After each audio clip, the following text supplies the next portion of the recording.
BBA, BCA, BCom computer కోర్సులో 100% placement లభించే ఏకైక డిగ్రీ కాలేజ్ కూకట్పల్లిలోని I3 డిగ్రీ కాలేజ్ 8367215215. నమస్తే, వెల్కమ్ టు సుమన్ టీవీ.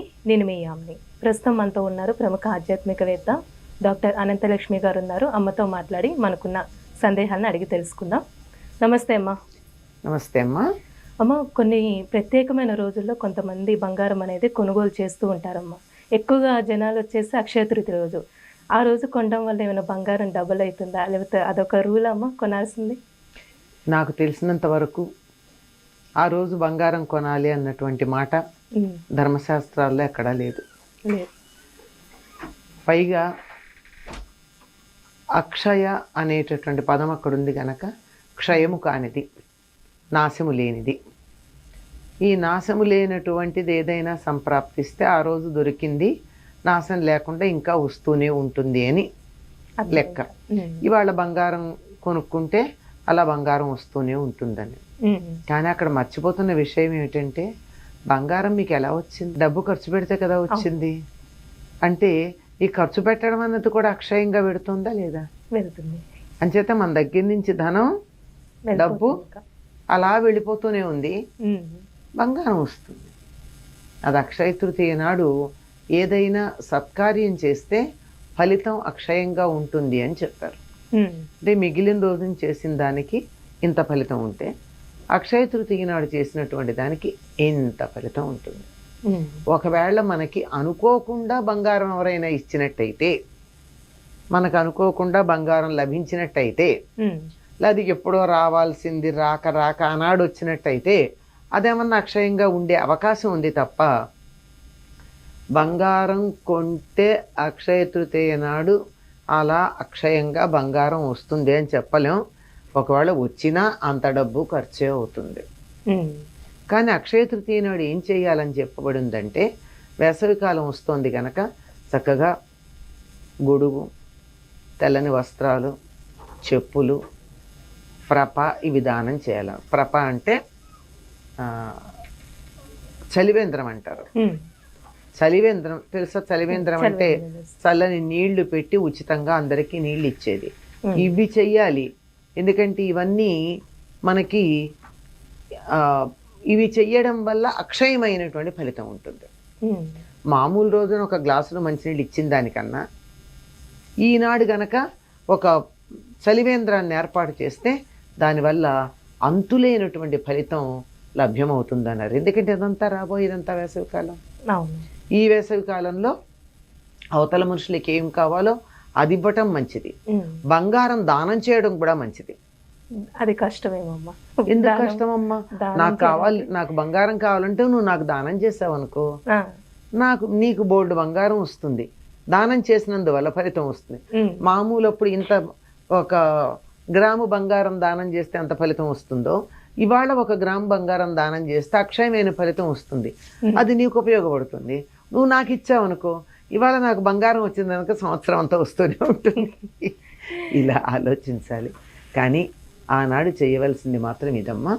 దానికి గాను ఏం చేయమని చెప్పారంటే, ఇంతకు ముందుగానే ఒక చల్లని ఒక నీటి కుండ, నీళ్లు పట్టే కుండ కొని దానిలో ఈ 2-3 రోజుల పాటు నీళ్లు పోసి కడగాలి. ఎందుకంటే మట్టి కుండని వెంటనే వాడరు. అంచేత 2-3 రోజులు నీళ్లు పోసి కడిగి శుభ్రం చేసి ఉంచి, ఇవాళ అంటే అక్షయ తృతీయ నాడు దాని నిండా సుగంధభరితమైనటువంటి నీటిని పోయాలి.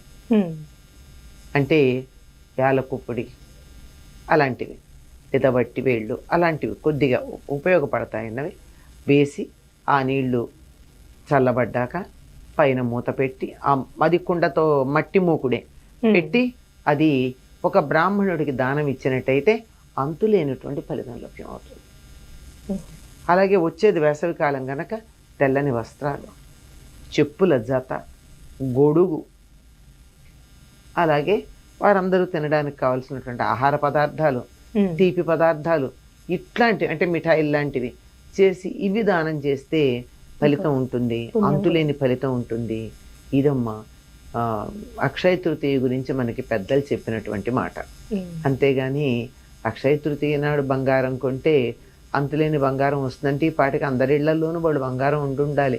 అవును. ఈ మధ్య కాలంలో 15-20 సంవత్సరాలుగా ఇది ఒక పెద్ద స్లోగన్ అయింది. అంతకుముందు మనం ఈ మాటలు ఎరగం కదా. అంతే. అలా అయినట్టయితే ఎంతమందో కొన్న వాళ్ళందరి ఇళ్లలో ఈ ఇళ్ళు బంగారంతో నిండిపోయి ఉండాలిగా ఈ పాటికి. లేదు ఇంకా లేవు కదా. అమ్మ, ఒకవేళ మనం ఆ రోజు బంగారం కొనుక్కున్నామే అనుకోండి, అది మన అమ్మవారి దగ్గర పెట్టాలంటారా? అసలు ఏం చేస్తే మంచిదంటారు? అంటే మీకు ఏదన్నా అవసరం ఉండి తర్వాత పెళ్ళిళ్ళు ఉండి ఇంకేదో అవసరం ఉండి కొంటే కొనుక్కోవాలి, కానీ ఇవాళ కొన్నందువల్ల అక్షయంగా బంగారం వస్తూ ఉంటుందని మాత్రం అదే కొంచెం అనుకోక్కర్లేదు. మామూలుగా ఎప్పుడైనా సరే మనం బంగారం కొన్నా ఏం కొన్నా దేవుడి దగ్గర పెట్టే వాడుకుంటాం కదమ్మా. ఈరోజు కూడా అక్కడే పెట్టి వాడుకుంటే బాగుంటుంది. అసలు ఈ బంగారం అన్న పదం ఎందుకు వచ్చిందంటే ఒక చిన్న ఊహ చేయాల్సిన అవసరం ఉంది. సాధారణంగా ఇంట్లో పెద్దవాళ్ళు కానీ కొంతమంది గురువులు కానీ శిష్యుల్ని బంగారం అని పిలుస్తూ ఉంటారు. ఎందుకు పిలుస్తారు? లోహాలన్నింటిలోకి ఉత్తమమైనటువంటి లోహం బంగారం. తక్కువ స్థాయికి సంబంధించిన లోహాలని ఉత్తమ స్థాయికి చెందిన వాటిగా మార్చేటటువంటి ప్రక్రియ కూడా మన వాళ్ళకి తెలుసు. స్వర్ణ విద్య అంటారు. ఆ విధంగా ఇనప ముక్కల్లాగా ఉన్నటువంటి వాళ్ళందరూ బంగారంలాగా మారాలి అనే ఉద్దేశం ఇందులో ఉండుంటుంది తప్ప బంగారమే కొనాలి అనేటటువంటి ఉద్దేశం ఉన్నది అని అనుకోవడానికి వీల్లేదు. ఈ రోజుకి చాలా ప్రత్యేకతలు ఉన్నాయమ్మా. బంగారం కొనడం గురించే మనం మాట్లాడుతున్నాం. ఇంకేమున్నాయమ్మా ప్రత్యేకతలు? సింహాచలంలో చందనోత్సవం చేస్తారు అక్షయ తృతీయ నాడు. దానికి ముందే ఏర్పాట్లన్నీ చేసుకుని ఉంటారు. ముందు రోజు వలుపు ఉత్సవం చేస్తారు, ఆ తర్వాత ఇవాళ చందనం పూస్తారు. చాలా విశేషంగా ఉంటుంది. ఈనాడు చందనం ఎవరికైనా దానం ఇస్తే కూడా చాలా మంచిది. ఎందుకంటే వేసవికాలం వస్తుంది అంటే శరీరానికి చెమట పడుతుంది. చెమట పట్టడంతో పాటుగా సెగ్గడ్డలు మొదలైనవి లేస్తాయి, వేడి చేస్తూ ఉంటుంది. ఈ చందనం వేడిని తగ్గిస్తుంది, పైన గడ్డలు వస్తే అవన్నీ బాగు చేస్తుంది, తర్వాత చెమట పట్టి వాసన లేకుండా చేస్తుంది, ఆహ్లాదకరంగా ఉంటుంది. అందుకని చందనోత్సవం చేయడం, స్వామిని దర్శించుకోవడం, ఏదో ఒక దైవాన్ని దర్శించుకోవడం, ఇవి చేయాలి. కానీ బంగారం కొనడం అనేటటువంటిది మనకెక్కడా లేదమ్మా. చాలా చక్కగా తెలియజేస్తారమ్మా అక్షయ తృతీయ గురించి. ధన్యవాదాలు. సంతోషం.